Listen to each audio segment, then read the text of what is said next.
Welcome to today's episode on the major personality parts driving your life. So today we're going to be talking about the protective part, which can sometimes also be called the controller part, because often we control to keep safe, and the protective part is all about kind of keeping us safe, protecting us in some way. Now, the protective part is very often like a protective parent, whether that's male or female, but a protective parent, so it will do what it needs to protect other parts of you.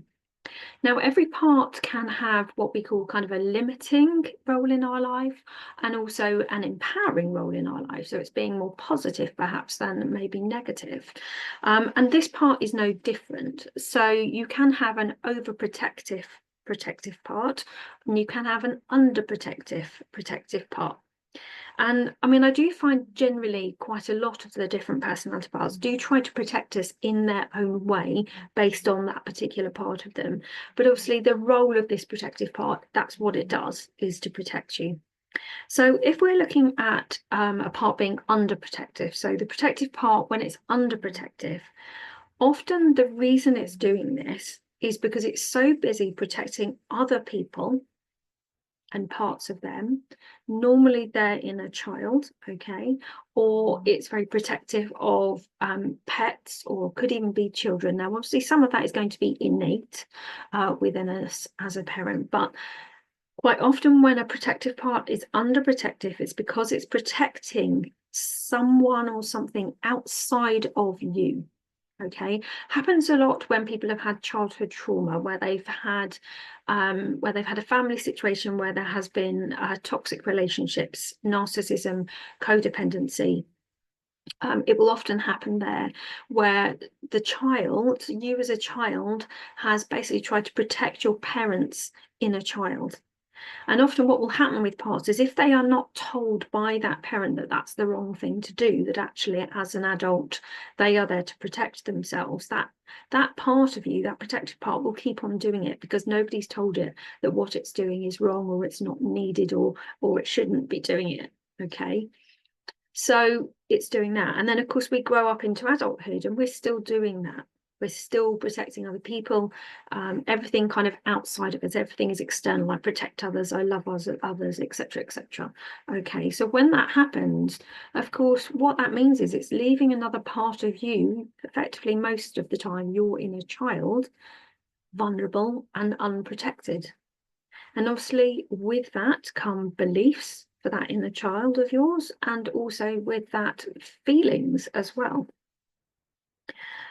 So the inner child can feel very vulnerable, is one of the things. Okay, it might feel very unsafe, is very, very common. It may feel really angry because it doesn't understand why it's not being protected by you, by the protective part of you. It starts to then have its own beliefs, which again may have come in from childhood, in terms of I must be unlovable, or I'm not acceptable enough, or I am not worth protecting. So there's a lot that can come about from you not protecting other parts of you, but especially, as I say, your inner child. And I know when I had a conversation with my own inner child, so I have a background of codependency, and when I started having that conversation between my inner child and my protective part, let's just say the inner child didn't have very many pleasant words to share. And that was purely because my protective part of me had been protecting my own parents' inner child. Okay. What it can also mean is that when we're not protected, or parts don't step up to the role that they're meant to, what will happen is it will leave other parts feeling like they need to look after themselves. But the thing is, they might not know how to do that. Your inner child is very often, a very young age. Sometimes it's completely non-verbal, for instance, but it can be that, if that child within you that's feeling unsafe or scared is 5 years old, it doesn't know how to protect itself. It hasn't got a clue. So of course, then it feels even angrier because it doesn't know how to do that. And then it's going to start to feel powerless and helpless. So a lot can kind of come about just from that protective part of you not protecting other parts within you, but especially, as I say, our inner child. Now, on the opposite side of the spectrum, we've also got where the protective part is overprotective, and that can actually be just as damaging. Now, obviously, both of them kind of destroy or certainly aggravate the relationship between other parts inside of you. Okay, when the protective part is being overprotective, what it will quite often do, just as an analogy, is it will basically kind of bury your child in a coffin under the ground and go, there we go, they're safe. Now, yes, okay, by them doing that, the inner child is safe. But that inner child is also still alive, heart still beating, still has thoughts, still has feelings, and is currently feeling quite a lot of the time that it is alone, that it's isolated, that it's been abandoned. Sometimes it might even feel like it's been betrayed. It's feeling very angry. It's feeling very disconnected. I see it a lot actually when people have depression.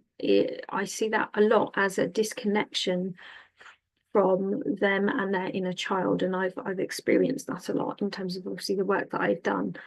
So when that protective part, as I say, is trying to keep a part safe, especially, as I say, the inner child, which is a very vulnerable part of us, a very magical, special part of us. Okay, well, that is one of the things it can kind of do is bury your inner child under the ground in a coffin and go, she's safe, she's fine. And it doesn't realize the negative impact that is having both on that inner child and that person's life. And so, you know, like I said in their overview, parts always have a positive intention, which is normally to keep us safe in some way, or allow us to survive, to cope, to protect us.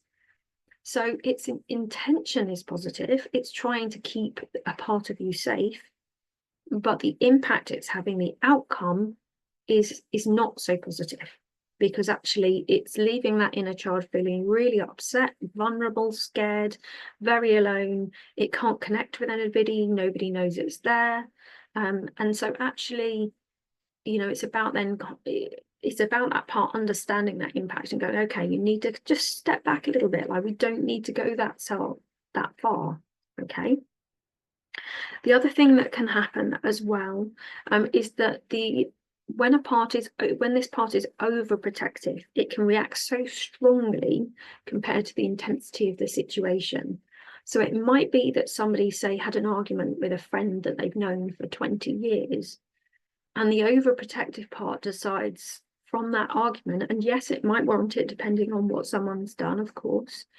But say it was just something very mild that had happened, that perhaps would just be a case of somebody communicating how they felt, that they felt hurt, that something had been said, and this is what they would want in the future, that kind of thing.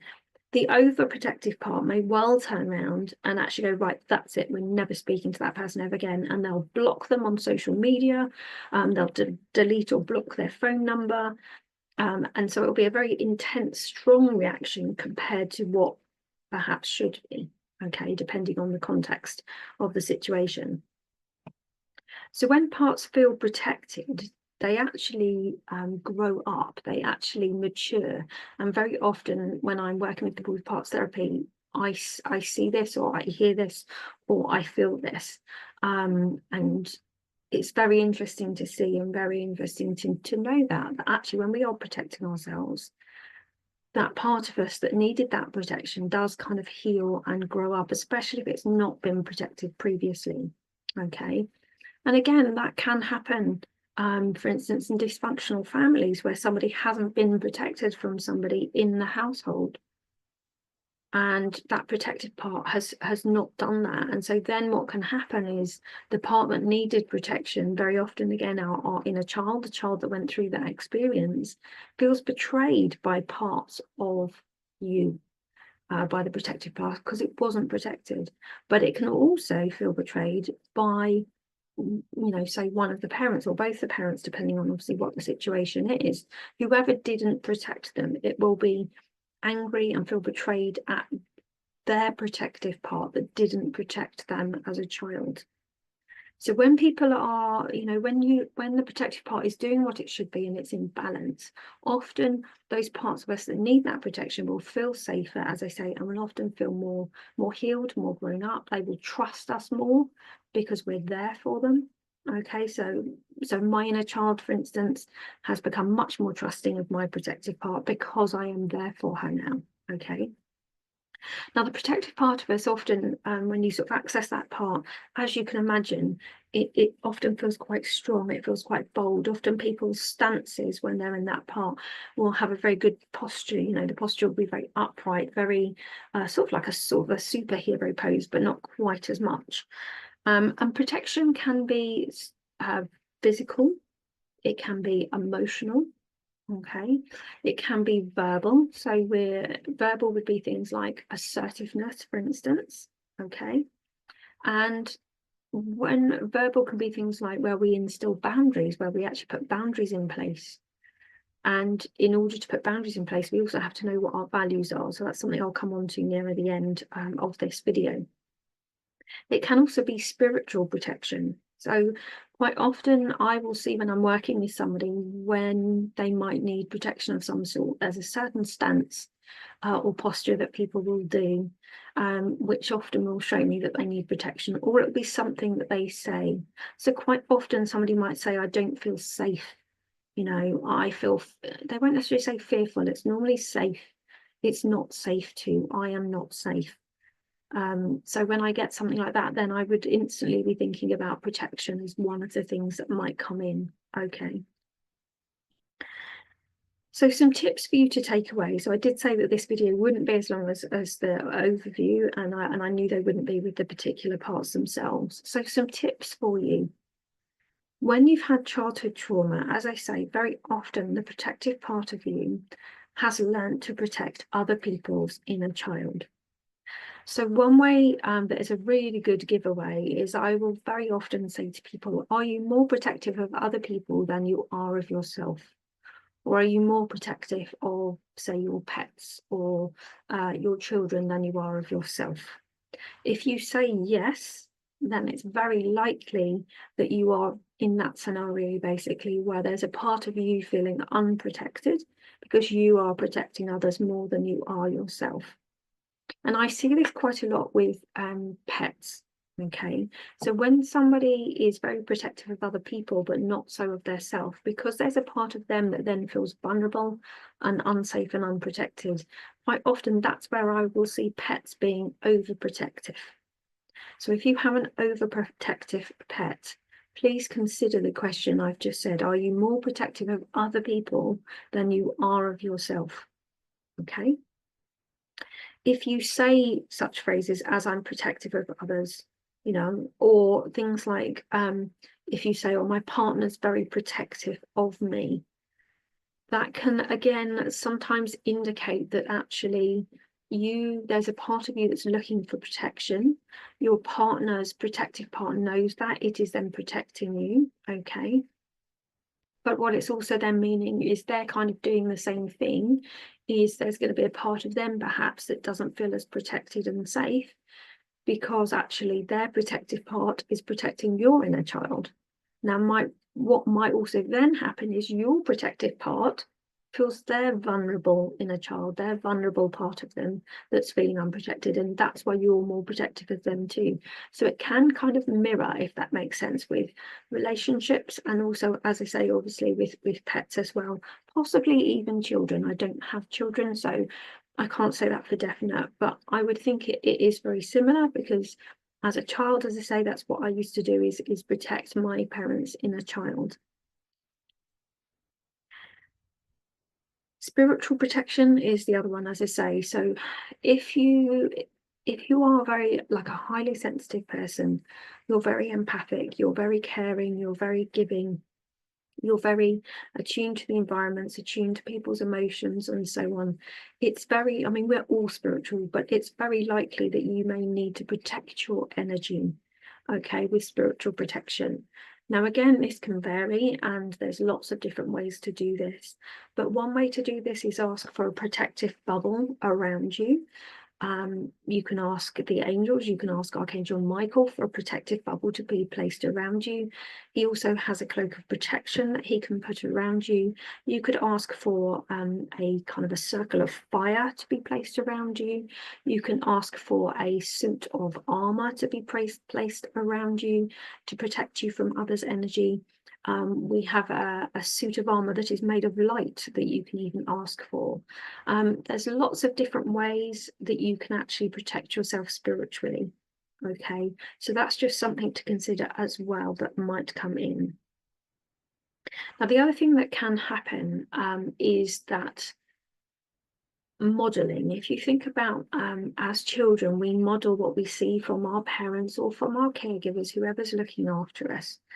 So however they are protecting themselves or other people will be modeled to us.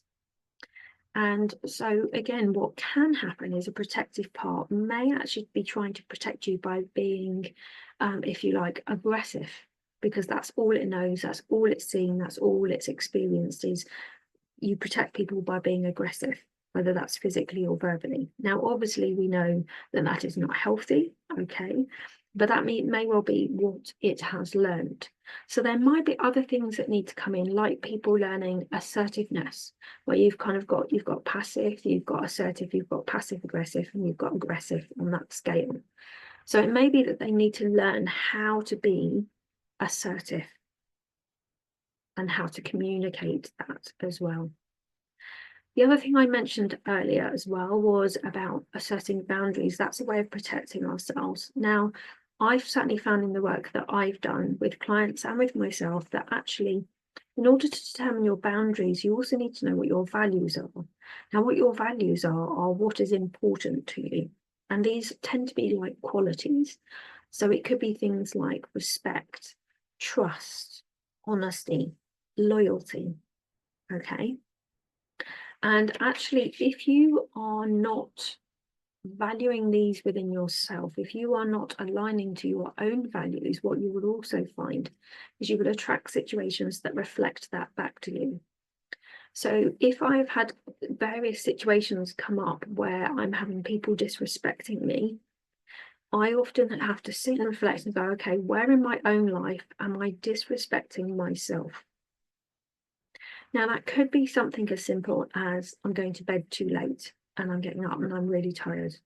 Or it could be I'm ingesting the wrong foods. It could be somebody that has more of an addiction as such. So they're ingesting drugs or they're, gambling all their money away, or they're allowing somebody to treat them in a certain way that's very disrespectful. So it's a case of, looking at it from that angle as well, okay? If you're starting to attract various situations that all have that similar pattern, look at where you are, as I say, disrespecting yourself.